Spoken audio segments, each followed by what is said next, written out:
When breaking down the ships, you need to place those pieces into one of the three possible locations with your tether or grapple.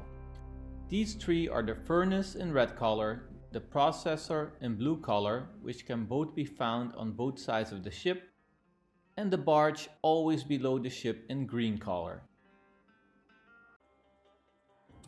Once components are detached, you can use your grapple or tether to shoot them in the needed location. In most cases, you will use the tether, since it's quick and easy, but in some cases you will find yourself extracting a delicate component, in which it's much better to use the grapple and slowly extract it from the ship, and after putting it in the needed location. When you are hovering over a component, or when you have it grappled, it's indicated in the middle of your HUD where the piece needs to go. You can also remember where each part goes, so you can quickly deposit it to the necessary location.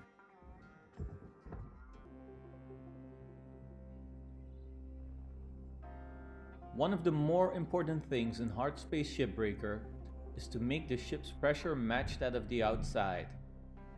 To do this, you must go into the ship through one airlock, then use the second airlock once you're inside the ship, and then use the pressure cycling machine.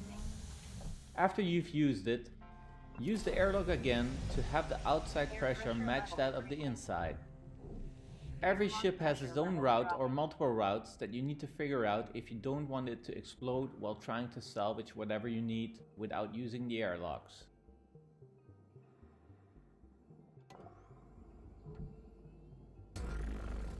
As shown here, for example, you can now easily remove the thruster from the ship without having it break down entirely without damaging the rest of the ship.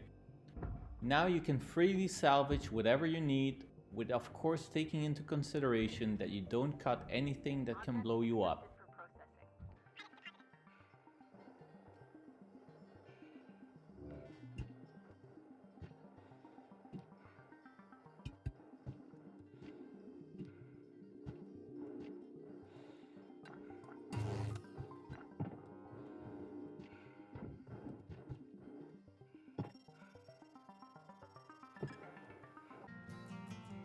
Another useful tool is your scanner. By activating it, you can see important parts of the ship, such as the reactor, cockpit, airlock, and more when you get to the larger ships. Furthermore, it can be used to find the locations that you need to cut to detach parts of the ship, which can be very useful if you quickly try to find the last missing part that you forgot to cut. For precision cuts, or when it's likely that you will hit a critical component, it's wise to use the stinger. This cutter takes some time to cut the components, so most of the time I prefer to use the split saw, since this directly cuts through anything in its path. It's a lot quicker, but you also need to be a little bit more careful, since it can immediately destroy any important component that you need to salvage.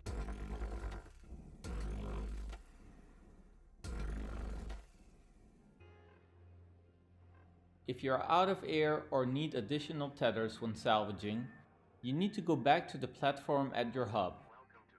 Here you can buy a few needed items such as fuel, tethers, oxygen, and even repair kits that can be used to repair your gear when you are in the hub.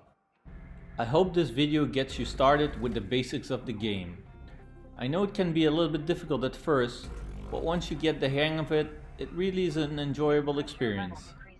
I'm at level 4 ships now, and I can really see how difficult the game will become even further down the road. If you like our content and want to help us grow, please subscribe, like the video, or interact by placing a comment. Hopefully see you around.